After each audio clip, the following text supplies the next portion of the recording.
भाव उत्पन्न होता है और अविवेक से स्मरण शक्ति भ्रमित हो जाती है और स्मृति के भ्रमित हो जाने से बुद्धि अर्थात ज्ञान शक्ति का नाश हो जाता है और बुद्धि के नाश होने से यह पुरुष अपने श्रेय साधन से गिर जाता है। क्रोध बुद्धि भ्रष्ट हो जाती है, ज्ञान शक्ति चली जाती है, स्मरण शक्ति चली जाती है, यादगिरी चली जाती है और बुद्धि नहीं होने से वो श्रेय साधन से वो गिर जाता है।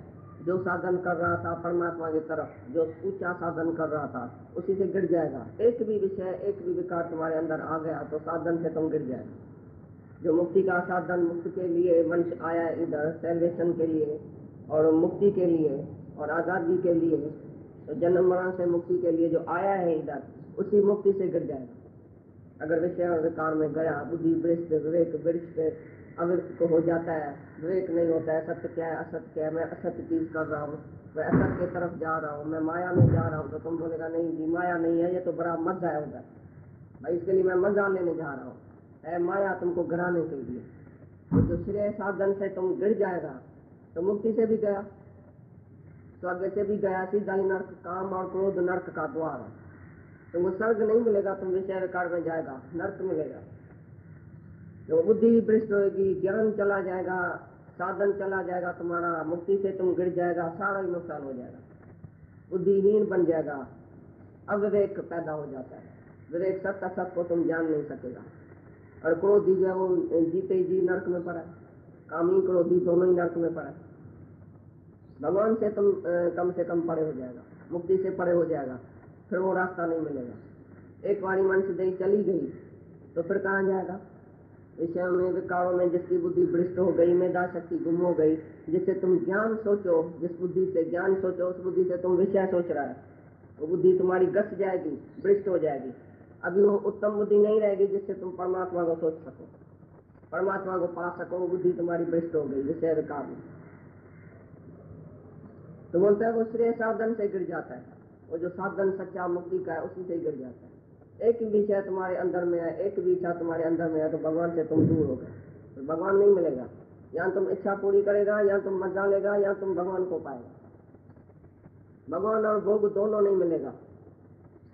एक तरफ तुम परमात्मा को प्यार करते हैं, भगवान को प्यार करते हैं, दूसरी तरफ विषय विकार सोचते हैं, तो दोनों जो है वो अंदर जाके घुटन पैदा करेगा। इसके लिए एक तरफ हो जाओ, या तो जाके मजा लियो, या तो भगवान के तरफ आ जाओ। एक तरफ होएगा तो तुम्हारी बुद्धि शांत हो जाएगी, तुम्हारे को समाधि लग जाएगी। जब एक तरफ तुम्हारा मन जो है वो चला जाएगा, या आत्मा में चला जाए या तो विषय विकार में चला जाए। विषय विकार में बुद्धि भटकेगी, मन भटकेगा, और आत्मा में मन शांत हो जाएगा, शांति आ जाएगी, स्थिरता आ जाएगी और समाधि लग जाएगी। जब किसी में भी मन नहीं है तभी समाधि है। जब कोई भी पदार्थ तुम्हारे मन में नहीं है, कोई भी नाम रूप तुम्हारे मन में नहीं है, तो वही समाधि है। समाधि क्या है कि तुम जाके सन्यासी को देखेगा समाधि लगा के बैठा है, अंदर में मन चिंतन करता है। और जिसका मन कहाँ भी कोई भी चिंतन नहीं करता है, किस भी विषय का चिंतन नहीं करता है, वही मुक्त है, वही शांत है, वही भगवान है।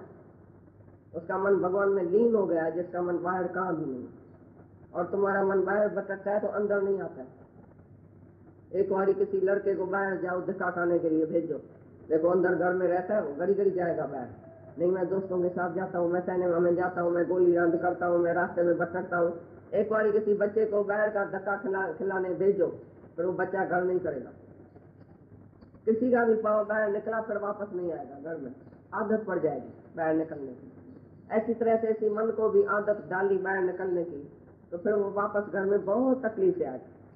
अपने घर में आने के लिए बहुत उसको तकलीफ होगी, वापस अपने घर में बैठेगा, घुटेगा, बाहर जाऊं, इधर जाऊं, उधर जाऊं, ऐसा बोलेगा, क्योंकि बाहर उसको भेजा गया। और जो अपने घर में ही आदत ही हो गया बैठने का, उसको बाहर भेजो तो जाएगा ही नहीं, बोलेगा नहीं मैं अपने घर में ही बैठा हूँ। जैसी आदत डालो मन को तैसी पड़ जाएगी। तुम्हारे मन ने भी गलियां वलियां घूमी है, बाहर धक्का खाया है, तो वापस आत्मा में आता ही नहीं, अपने घर में आता ही नहीं। इसके लिए इतनी तकलीफ हो रही है, क्योंकि आदत पड़ गई, पड़ी आदत पुरानी न बातों से बदलती है। कितनी भी बात करो, आदत जो एक बारी चली गई तुम्हारी, पड़ गई तुम्हारे अंदर, विषय का रस आ गया अंदर, वो रस जाता ही नहीं। फिर कितना भी तुम आत्मा की बात करो, आत्मा में टिको, तो फिर मन बोलेगा नहीं बाहर चलो, नहीं उधर चलो, नहीं उधर धक्का खाने चलो। ऐसा मन तुम्हारे को भटकाएगा। इच्छा घुमाती है गली गली, गली गली में जो आदमी भटक रहा है वो इच्छा की वजह से, सुबह से रात तक जो भटक रहा है दुनिया में, सो इच्छा की वजह से। कहाँ भी तुम जाता है इच्छा की वजह से। केवल सत्संग में आता है तो तुम निरीच्छा हो जाएगा, बाकी जो सत्संग के समय कहाँ भी तुम गया तो इच्छा की वजह से जाता है। उठता है, बैठता है, खाता है, किससे बोलता है, इच्छा की वजह से। किसको टच करता है, इच्छा की वजह से। सब तुम्हारे अंदर इच्छा पड़ी है। नहीं तो चुप करके बैठ के दिखाओ 24 घंटा, नहीं कहाँ देखो, नहीं कहाँ बोलो, नहीं कहाँ देखो, नहीं कहाँ कुछ बोलो। सारे दिन में जो तुम्हारे इंद्रियों का रस अंदर पड़ा है, रस को रोक के इसी आत्म रस में आ जाओ। तो बोलता है गुरु हमारे को घुटता है, इधर भी नहीं देखो, इधर भी नहीं खाओ, इधर भी नहीं बोलो।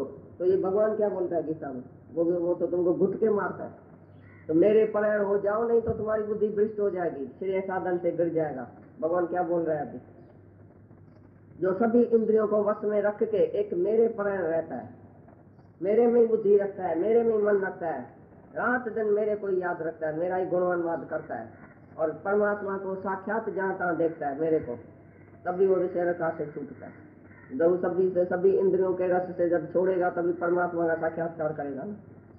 पहले घुटन होती है मन को, क्योंकि मन जो है ना बाहर मुखी हो गया है, एक बारी गलियां घूमता है तो अभी रोता है अंदर आने के लिए। अरे भाई अपने घर में आओ, अपने घर में आओ, इधर ही सुख है। बोलता नहीं बाहर गली घूमूंगा। जैसे तुम्हारा बच्चा बदमाश हो जाता है ना, तैसे तुम्हारा मन भी बदमाश हो जाता है जब बाहर घूमता है। वापस आने में बड़ा जोर लगता है उसे, जोर से। जैसे मम्मी नहीं उसको भूंडा लगा के, गुज्जा लगा के घर में लेके आती है, वो अपने घर में चल, बाहर कहाँ तक घूमेगा। ऐसी तरह से तुमको भी मन को भूंडा लगा के अंदर लाना पड़ता है। अरे चल अपनी आत्मा में, फिर किधर गया, फिर किधर गया, फिर बैठ ढूंढा, फिर बैठ नूस नूस किया, बिल्ला है कि कुत्ता है कि सुअर है, बैठ ढूंढता है, क्या तुमको बैठ से मिलता है। ऐसा भूंडा जब गुरु लगाता है तभी तुम्हारा मन अंदर आता है थोड़ा थोड़ा। एक बारी अंदर का सुख जिसने लिया वो फिर बाहर नहीं जाएगा धक्का खाने से। करण वाला पुरुष राग द्वेष से रहित अपने वश में की हुई इंद्रियों द्वारा विषयों को भोगता हुआ अंतःकरण की प्रसन्नता अर्थात स्वच्छता को प्राप्त करता है। वो तो जो चिंतन करता रहता है और इसका अंतःकरण को उसने वश में किया है। जिज्ञासु की बात नहीं, अंतःकरण है ही नहीं। जो आत्मा में पक्का है, स्वाधीन अंतःकरण वाला, विषयों को भोगते हुए भी, विचरण करते हुए भी, सभी विषयों में विचरण करता है। वो देखता है, सुनता है, खाता है, पीता है, लेकिन उसके अंदर में है आत्मा ही आत्मा। तो बाहर से उसकी इंद्रियां चाहे विषय भोग भी रही है, देख रहा है तुम भाई ये भी घूमता है, ये भी खाता है, ये भी पीता है, ये भी पहनता है, ये भी बात करता है, ये भी मजाक करता है, लेकिन बाहर से उसने सब किया, अंदर उसके एक न दो, अंदर में एक से भी उसकी आसक्ति नहीं है। एक को भी वो याद नहीं करता है, एक का भी नाम रूप अंदर नहीं गया, एक भी पदार्थ अंदर नहीं गया। माया का एक भी ख्याल फिर सारे दिन में नहीं रहता है कि फिर भोगो, फिर चलो, फिर खाओ, फिर भोगो, फिर चलो, फिर ऐसा करो, फिर घूमो। जो जो उसने मजा लिया फिर उसके लिए चिंता ही नहीं है, इच्छा भी नहीं, और याद भी नहीं है तो मैंने कुछ मजा लिया भी। तो बोलता है ज्ञानी जो है, चाहे बाहर से ऐसा देखने में भी आता है कि वो सभी रसों में बैठा है, सब मजा लेता है, फूल भी सूंघता है, ये भी करता है, घूमता भी है, फिरता भी है, कहाँ भी ज्ञानी को लेके जाओ वो सहज वृत्ति में बैठेगा, बहुत एंजॉय करेगा, लेकिन enjoy not party but my self. वो अपने अंदर में एंजॉयमेंट में है, बाहर का मत उसके लिए कुछ है ही नहीं। दूसरों के लिए वो जाता भी है, दूसरों को सुखी करने के लिए, दूसरों को प्यार करने के लिए, दूसरों को ऊपर चढ़ाने के लिए वो सुख भोगता भी है, लेकिन वो ऐसा भोगता है जैसे मैं अपने लिए कुछ नहीं भोगता हूँ, इनके लिए खाता हूँ, इनके लिए पीता हूँ, इनके लिए घूमता हूँ, सब दूसरे के लिए। मेरे को कोई भी रस इनसे नहीं चाहिए, मेरे को कोई इच्छा नहीं है, और इंद्रियों में राग द्वेष नहीं है। स्वाधीन अंतःकरण वाला जिसके इंद्रियों में राग और द्वेष नहीं है, नहीं बोलता ये चाहिए, नहीं बोलता ये नहीं चाहिए, नहीं बोलता ये रस चाहिए, ये नहीं बोलता है नहीं चाहिए, चाहिए या नहीं चाहिए में भी नहीं है वो, क्योंकि उसके लिए कोई रस ही नहीं है। मैं ये मैं सुख भोगूं, ये मैं सुख नहीं भोगूं, ये अच्छा है कि ये बुरा है। तो राग और द्वेष के सिवाय ज्ञानी जो है वो जितेंद्रिय है, सभी इंद्रियों को वश में करने वाला, स्वाधीन अंतःकरण वाला, विषयों में भोगते हुए विचरते हुए भी उसके अंदर प्रसन्नता है, हमेशा अस्वच्छता है, वो पौत्र रहता है, उसके अंदर एक भी इच्छा नहीं है, गलादत नहीं है, गंदा ख्याल नहीं है, विषय का ख्याल भी नहीं आता है, वो कभी गिरता भी नहीं है, लकीर भी नहीं पड़ती है माया। बैठते हुए माया में सभी स्त्रियों पुरुषों के बीच में बैठते हुए भी कभी उसने पुरुष नहीं देखा, कभी स्त्री नहीं देखा, कभी माया उसके अंदर घुसती नहीं है। नहीं किसका प्यार याद आता है, नहीं किसकी नफरत याद आती है, नहीं किसको अच्छा समझता है, नहीं किसको बुरा। नहीं ये मेरा है, नहीं फेवरेट है, नहीं अनफेवरेट है, नहीं ये मेरा है, नहीं तेरा है, कुछ भी इसके अंदर नहीं है। वो सबके बीच में रहते हुए भी जो भी उसके सामने आता है, जो भी उसके सामने विषय आता है, वो भोगते हुए भी, मन उसमें विचरण करते हुए भी अपने इंद्रियों को स्वच्छ पवित्र रखता है, क्योंकि राग द्वेष में नहीं रहता है। उसके अंदर एक न दो स्वच्छता को, पवित्रता को प्राप्त होता है और प्रसन्नचित रहता है। जो विषय में फंसा हुआ आदमी है वो प्रसन्नचित नहीं रहेगा, हमेशा काम में, क्रोध में, लोभ में, अहंकार में रहेगा। हमेशा उसका मन चंचल रहेगा और वो अपनी स्थिरता में रहेगा। जैसे इंद्रियां अपने विषय में वर्त रही है, मैं कुछ नहीं करता हूँ, मैं जो आत्मा हूँ, मैं इंद्रियों के सुख में भी नहीं जाता हूँ। इंद्रियां अपने अपने गुण में वर्त रही है। आंख का गुण है देखना, कान का गुण है सुनना, जो भी ये विषय जो है इंद्रियां की, इंद्रियां अपने विषय में वर्त रही है, ऑटोमेटिकली वर्त रही है। लेकिन मैं कुछ भी करता नहीं हूँ, नहीं मेरा राग है, नहीं द्वेष है, नहीं किसी में आसक्ति है, नहीं किसी में मोह है, नहीं कुछ राग है, नहीं द्वेष है, नहीं दुश्मनी है, नहीं दोस्ती है, नहीं मेरा है, नहीं तेरा है, नहीं मैं, नहीं तू। सब में एक ही आत्मा देखने वाला, स्वाधीन अंतःकरण वाला, विषय में वर्तते हुए भी विषय में जैसे वर्तता ही नहीं। उसके अंदर वही प्रसन्नता है, उसके अंदर वही स्वच्छता है, उसके अंदर वही पवित्रता है। वो पवित्र आत्मा में रहता है, वो शरीर में और इंद्रियों में आता ही नहीं। लेकिन शरीर उसको मिला है तो इंद्रियां जरूर अपनी अपनी विषय में वर्तेगी। जो इंद्रियों का काम है वो इंद्रियां जरूर करेगी, जो शरीर का काम है शरीर करता है, मन का काम है संकल्प विकल्प, लेकिन वो देखने वाला है। वो अपने को साखी दृष्टा करके सबसे अलग होके बैठा है। वो कभी इस अपवित्र देह में नहीं आता है, अपवित्रता में आता ही नहीं है। वो पवित्र आत्मा ही देखता है, जहाँ तक सबको अपना आप करके देखता है, दूसरा नहीं। लव ऑल अलाइक, सबके लिए एक जैसा उसको प्यार है अंदर, बस खाली देखता है ये सब भगवान ही भगवान है। तो तुम ज्ञानी को कभी विषय में देखो भी, भाई वो खाता है, पीता है, घूमता है, फिरता है, पहनता है, लेकिन तो भी उसमें शंका नहीं रखना, क्योंकि वो अंदर में प्रसन्नचित है, अंदर में स्वच्छ है, पवित्र है, अंदर में अपनी आत्मा में रहता है और सर्व को आत्मा करके देखता है। दूसरे में नहीं फंसता है, दूसरे को प्यार नहीं करता है, दूसरे को नहीं खिलाता है, सब अपने आप से करता है। जो अपना आप देखता है उसके लिए नहीं पाप है, नहीं पुण्य है, नहीं विषय, नहीं विकार है, हमेशा पवित्रता में रहता है। अपवित्र ख्याल एक भी नहीं आता है सारे दिन में। ये हजारों के बीच में बैठता भी है तो भी अपवित्रता उसको टच नहीं कर सकती है, क्योंकि माया से वो ऊपर है, वो माया पति है। दुर्गुणमयी माया में वो गिरता नहीं है कभी, दुर्गुणातीत है, स्वाधीन अंतःकरण वाला, सबको स्वाधीन करता है। मन सबका राज्य है, मन इंद्रियों का राज्य है, मन उसके वश में है, बुद्धि उसके वश में है, इंद्रियां उसके वश में है। जो भी जहाँ जहाँ वो जाता है वो अपनी वश में करके इंद्रियां और ऐसा विचरता है दुनिया में। उसकी इंद्रियां जो लूज नहीं हो जाती है, आउट नहीं हो जाती है। कोई भी उसको बोलता है स्टॉप तो स्टॉप, चलो तो चलो, बैठो तो बैठो, खाओ तो खाओ, घूमो तो घूमो, उसमें प्रसन्नता है। और तुम किसी इच्छा वाले को बोलो आज नहीं घूमते हैं, तुम इधर बैठ जाओ, हम घूमने जाते हैं, तो रोता है। किसको बोलो चलो तो रोता है, किसको बोलो बैठो तो रोता है। कोई ना कोई इच्छा जिसको है अंदर में वो रोता रहता है, अब प्रसन्न रहता है, प्रसन्न नहीं रहता। और जिसको इच्छा नहीं है उसको घुमाओ फिराओ, बिठाओ, नहीं खिलाओ, खिलाओ, इज्जती करो, बेइज्जती करो, मोटर में चढ़ा के उतार के जाओ, हवाई जहाज में चढ़ा के भी उसको उतार के रखो, बोलेगा ठीक है, इधर भी मैं ठीक हूँ, जहाँ था मैं ठीक हूँ, ये खाओ या नहीं खाओ, कोई भी उसको तुम ऑफर नहीं करो, इज्जत करो या बेइज्जती करो, बोलेगा मैं ठीक हूँ, जहाँ भी हूँ मैं ठीक हूँ। हर बात में गुरु उसको नीचे ऊपर करके दिखाएगा, तो कहाँ इसकी इच्छा निकलती है। जहाँ तुम्हारे को इच्छा होगी तुम्हारे को जरूर क्रोध आएगा, तुम जलेगा, तुम सड़ेगा, तुम्हारी मूड ऑफ होगी, क्योंकि इच्छा है।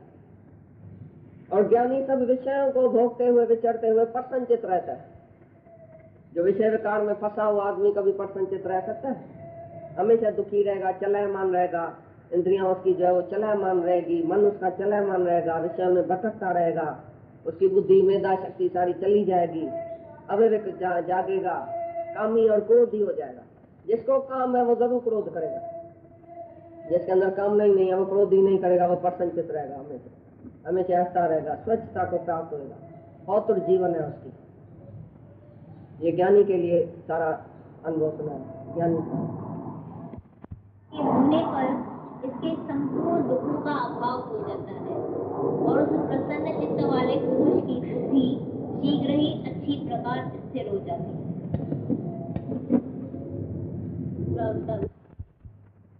शुद्ध चित्त वाला है, उसका सब दुख दूर होगा, माना जिसके चित्त में शुद्धि आ गई, पवित्रता आ गई, प्रसन्न चित्त हो गया, जिसका मन जो प्रसन्न चित्त रहता है, स्वाधीन अंतःकरण वाला ही प्रसन्न चित्त रह सकता है।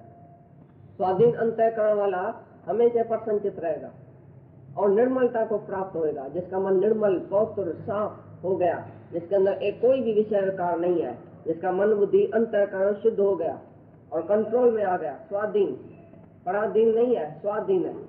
एक है पराधीन, मन के बस, क्या करूं मन चला गया, क्या करूं मन ऐसा करता है, क्या, वो है पराधीन। और जो मन के जो है वो ऊपर है, स्वामी है, मन का मालिक है, वो अस्वाधीन।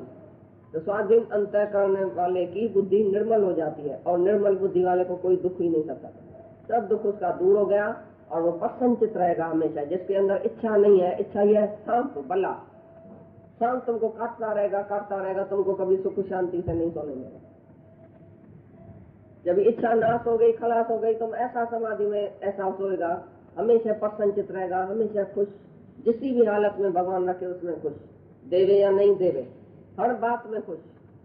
ऐसा प्रसन्नचित वाले का शीघ्र ही मन परमात्मा में लग जाता है। तो प्रसन्नचित कौन होएगा? जो स्वाधीन अंतःकरण वाले का। जो एक भी इच्छा रखेगा वो प्रसन्न नहीं रहेगा। ऐसे आदमी की बोला, ऐसे पुरुष की बुद्धि जो है निर्मल हो जाती है, पवित्र हो जाती है। निर्मल बुद्धि वाले को कोई दुख नहीं सताता और प्रसन्नता को प्राप्त होता है। और प्रसन्न चित्त वाला हमेशा जो है वो सुखी रहता है और शीघ्र ही परमात्मा में उसकी लयता आ जाती है, परमात्मा में शीघ्र ही स्थित हो जाता है, जिसका मन प्रसन्न है। साधन रहित पुरुष के अंतःकरण में श्रेष्ठ बुद्धि नहीं होती और उस अयुक्त के अंतःकरण में आस्तिक भाव भी नहीं होता है, और बिना आस्तिक भाव वाले पुरुष को शांति भी नहीं होती। फिर शांति रहित पुरुष को सुख कैसे हो सकता है? श्रेष्ठ बुद्धि नहीं होती है। साधन रहित जो साधना नहीं करता है, मन को शुद्धता नहीं है, मन को जो है वो वश नहीं करता है, साधन नहीं करता है, इस ज्ञान में तपस्या नहीं करता है, मन इंद्रियों को रोकता नहीं है, मन इंद्रियों को चलायमान करता है, छेक छोड़ देता है विषयों में, वो साधन रहित पुरुष है। जो ज्ञान के रास्ते में आके साधन नहीं करता है, साधन माना अपने मन को प्रबुद्ध देना, साधना माना विषय विकार से ऊपर चढ़ना। ये साध के जो पवित्रता हासिल करता है तो उसके अंदर शुद्ध बुद्धि आ जाती है। और जो ऐसा नहीं करता है, साधन रहित पुरुष है, उसके अंदर श्रेष्ठता नहीं आएगी, वो श्रेष्ठ नहीं हो सकता है, शुद्ध बुद्धि नहीं हो सकती है, उसके अंदर आस्तिक भाव भी नहीं हो सकता है। वो भगवान को जानता भी नहीं है, भगवान भाई है भी दुनिया में, भगवान की हस्ती को मानेगा ही नहीं। बोलेगा मैं हूँ, मेरी दुनिया है, मैं ऐसा मजा लेता हूँ, बस दुनिया में खाना है, पीना है, भोगना है, मजा लेना है। भगवान क्या होता है? तो जो साधन नहीं करता है ना, उसकी मन विषय में ऐसा तो गर्क हो जाता है, वो भगवान को भूल जाता है। भगवान है भी नहीं, बस खाली मेरे को मजा लेने। सुबह से रात तक कौन सा प्रोग्राम बनाए, किधर जाए, कौन सी सिनेमा में जाए, कौन सी साड़ी पहने, कौन सा सूट पहने, क्या खाएं, क्या पिए, क्या घूमे, 24 घंटा उसका मन जो विषय काटने लगा। उसके अंदर श्रेष्ठ बुद्धि नहीं होगी और आस्तिक भाव नहीं होगा। और जिसके अंदर आस्तिक भाव ही नहीं है, भगवान को ही नहीं जानता है, उसके अंदर शांति कैसे आएगी? और जिसके अंदर शांति नहीं है वो तो आदमी भी नहीं है, वो तो हैवान हो गया, सीधा गया नर्क में, आसुरी संप्रदाय का लक्षण हो गया, हैवान हो गया वो तो भगवान का जो होना पड़ा नहीं समझता है, भगवान है, भगवान को हाजिर नाजुर नहीं समझता है, भगवान का जिसको डर नहीं है अंदर में, वो ही मन जो है वो छेक छूट जाता है। इसके लिए भगवान के जो डर में रहता है, तो भगवान है, आस्तिक भाव है, वो ही श्रेष्ठ बुद्धि में आता है, नहीं तो वो चला जाता है सीधा। श्रेष्ठ बुद्धि जिसको नहीं है, आस्तिक भाव नहीं है, उसको शांति भी नहीं है।